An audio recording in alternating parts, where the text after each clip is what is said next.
ಸಿಗ್ಲಿಲ್ಲ ಸರ್. ನಿನ್ನೆ ಪ್ರಚಾರದ ನಂತರ ನಿಮ್ಗೆ ಏನು ನಿಮ್ಮ opinion ಏನು?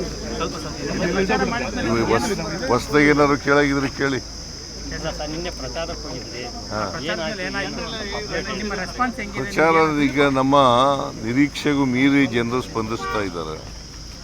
ನಮ್ಮ ನಿರೀಕ್ಷೆಗೂ ಮೀರಿ ಜನ ಸ್ಪಂದಿಸ್ತಾ ಇದ್ದಾರೆ. BJPಯವರು 4 ವರ್ಷ ಅಧಿಕಾರ ಮಾಡಿ ಏನು ಮಾಡಲಿಲ್ಲ ಅಂತಕ್ಕಂಥದ್ದು ಜನಗಳಿಗೆ ಗೊತ್ತಾಗಿದೆ. ಅವರು ಏನು ಅಭಿವೃದ್ಧಿ ಕೆಲಸಗಳನ್ನು ಮಾಡದೆ ಬರೀ ಲೂಟಿ ಹೊಡೆದ್ರು ರಾಜ್ಯನ ಅಂತಕ್ಕಂಥದ್ದು ಮತದಾರರ ಮನಸ್ಸಿಗೆ ಬಂದಿದೆ. ನಾವು ಮಾಡಿರ್ತಕ್ಕಂಥ 5 ಗ್ಯಾರಂಟಿ ಯೋಜನೆಗಳು ಅವು ಜಾರಿಯಾಗಿದ್ದಾವೆ. 3 ವರ್ಷದಿಂದ ಜಾರಿಯಾಗ್ತಾ ಇದ್ದಾವೆ. ಮತ್ತು ನಂಬಿಕೆ ಬಂದಿದೆ. BJPಯವರು ಏನೇ ಸುಳ್ಳು ಹೇಳಿದ್ರು ಕೂಡ, ಯಾಕೆಂತಂದರೆ ಇವು ಜಾರಿ ಆಗೋದೇ ಇಲ್ಲ ಅಂತ ಹೇಳಿದರು. ಒಂದು ಸಾರಿ ರಾಜ್ಯ ಆರ್ಥಿಕವಾಗಿ ದಿವಾಳಿ ಆಗ್ತದೆ ಅಂತ ಹೇಳಿದರು. ಖಜಾನೆ ಖಾಲಿ ಆಗಿಬಿಡ್ತದೆ ಅಂತ ಹೇಳಿದರು. ಅಭಿವೃದ್ಧಿ ಕೆಲಸಗಳು ನಡೀತಾ ಇಲ್ಲ ಅಂತ ಹೇಳಿದರು. ಆಮೇಲೆ ಕಳೆದ ಲೋಕಸಭಾ ಚುನಾವಣೆ ಆದಮೇಲೆ ನಿಲ್ಲಿಸ್ಬಿಡ್ತಾರೆ ಅಂತ ಹೇಳಿದರು.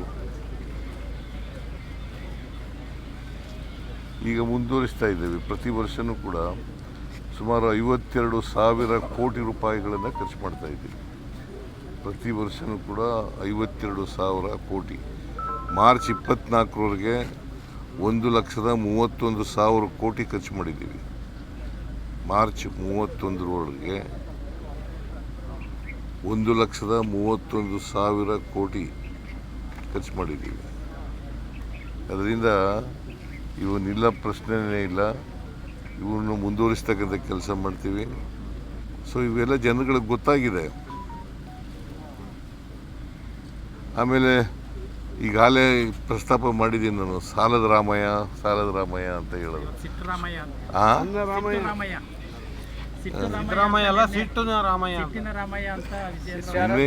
ಏನಾದ್ರು ಬಾಯಿ ಬಂದಾಗ ಮಾತಾಡ್ತಾರೆ. ನೋಡ್ರಿ, ಎಲ್ಲ ಅಭಿವೃದ್ಧಿ ರಾಷ್ಟ್ರಗಳು, ಎಲ್ಲ ರಾಜ್ಯಗಳು ಸಾಲ ಮಾಡಲೇಬೇಕು. ಸಾಲ ಮಾಡುವಾಗ ಮಿತಿ ಒಳಗಡೆ ಇರಬೇಕು. ಸಾಲ ಮಿತಿ ಒಳಗಡೆ ಇರಬೇಕು. ನಮ್ಮದು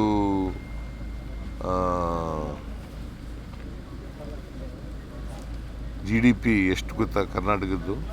33,05,500 ಕೋಟಿ.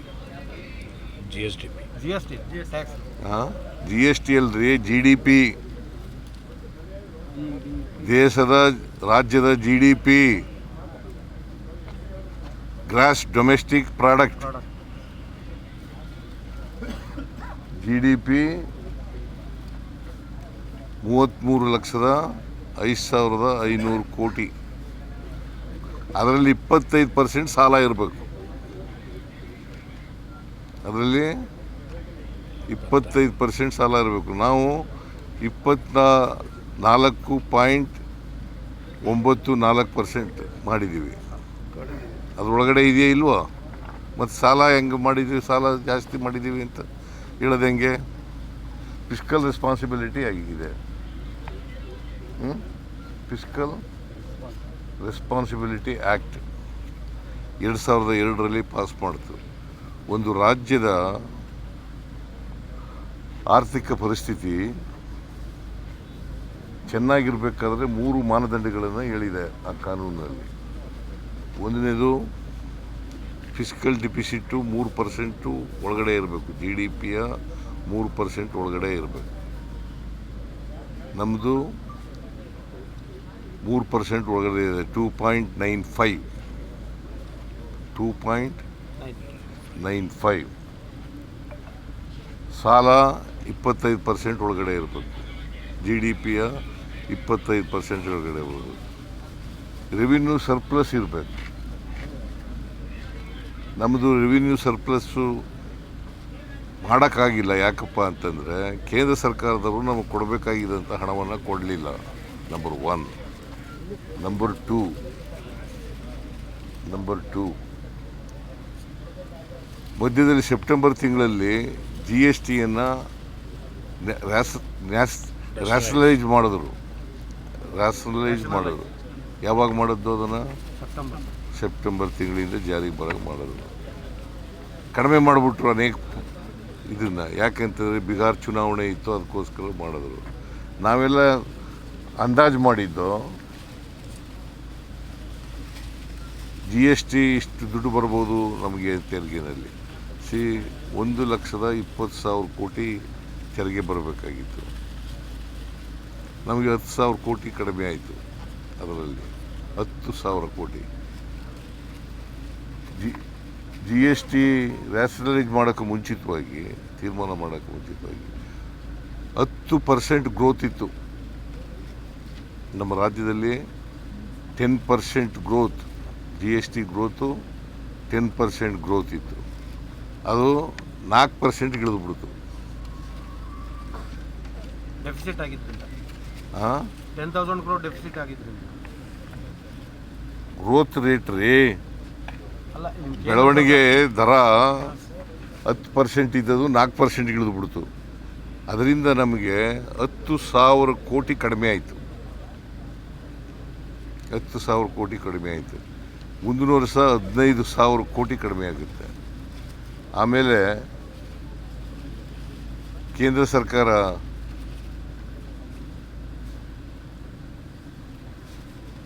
GST ನಮಗೆ ಕೊಡಬೇಕಾಗಿರ್ತಕ್ಕಂಥದ್ದನ್ನು ಕೊಡಲಿಲ್ಲ. ಸುಮಾರು 11,495 ಕೋಟಿ 11,495 ಕೋಟಿ ವಿಶೇಷ ಗ್ರ್ಯಾಂಟ್ಸ್ ಕೊಡ್ತೀವಿ ಅಂತಂದಿದ್ರು, ಅದು ಕೊಡಲಿಲ್ಲ. 15ನೇ ಹಣಕಾಸಿನ ಆಯೋಗದಲ್ಲಿ ತೆರಿಗೆ ಕಡಿಮೆ ಆಯಿತು ಅಂತೇಳಿ 11,495 ಕೋಟಿ ಕೊಡಲಿಲ್ಲ. ಆಮೇಲೆ ನಿರ್ಮಲಾ ಸೀತಾರಾಮನ್ ಅವರು ಬಜೆಟ್ನಲ್ಲಿ ಘೋಷಣೆ ಮಾಡಿದ್ದು ಅಪ್ಪರ್ ಭದ್ರಾ ಯೋಜನೆಗೆ 5,300 ಕೋಟಿ ಕೊಡ್ತೀವಿ ಅಂದ್ಬಿಟ್ಟು ಕೊಡಲಿಲ್ಲ. 3 ವರ್ಷ ಆಯಿತು. 3 ವರ್ಷದಿಂದ ₹1 ಕೊಡಲಿಲ್ಲ. ಇವೆಲ್ಲ ಕಾರಣಗಳಿಗೋಸ್ಕರ ರೆವಿನ್ಯೂ ಡಿಫಿಸಿಟ್ ಆಗಿದೆ ಹೊರತು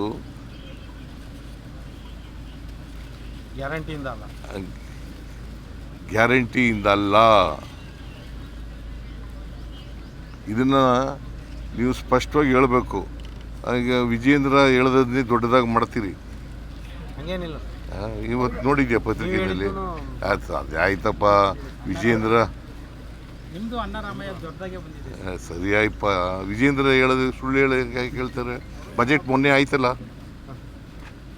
ಏನ್ರಿ ಮಾಡ್ತಾ ಇದ್ರು ಅಲ್ಲಿ?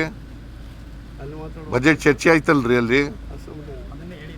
ಅಸೆಂಬ್ಲಿನಲ್ಲಿ ಚರ್ಚೆ ಆಯ್ತಲ್ಲ, ಏನು ಮಾಡ್ತಾ ಇದ್ರು ಅವರು? ಹಾಗಾದ್ರೆ ನಿದ್ದೆ ಮಾಡ್ತಾ ಇದ್ರ? ಚರ್ಚೆ ಮಾಡದೇನೆ ಅಲ್ಲಿ ಏನು ಹೇಳಬೇಕು ಅದಕ್ಕೆಲ್ಲ ಉತ್ತರ ಕೊಟ್ಟಿದ್ದೀನಲ್ಲ ನಾನು. ಸುಮಾರು 4.5 ಗಂಟೆ ಉತ್ತರ ಕೊಟ್ಟಿದ್ದೀನಿ. ಬಜೆಟ್ ಮೇಲೆ ಚರ್ಚೆಗೆ 4.5 ಗಂಟೆ ವೈಟ್ ಪೇಪರ್ ಯಾಕಪ್ಪ ಮಂಡಿಸ್ಬೇಕು? ಬಜೆಟೇ ವೈಟ್ ಪೇಪರ್ ಅಲ್ವಾ? ನೀವು ಅದನ್ನು ಕೇಳೋದೇ ಇಲ್ಲ. ವೈಟ್ ಪೇಪರ್ ಅಂದ್ರೇನು? ರಾಜ್ಯದ ಆರ್ಥಿಕ ಪರಿಸ್ಥಿತಿ ಹೆಂಗಿದೆ ಅನ್ನೋದು ಇಡಬಹುದು. ಬಜೆಟ್ ಅಂದ್ರೇನು?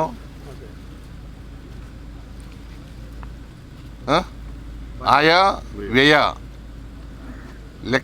ಲೆಕ್ಕ ಇಡೋದು.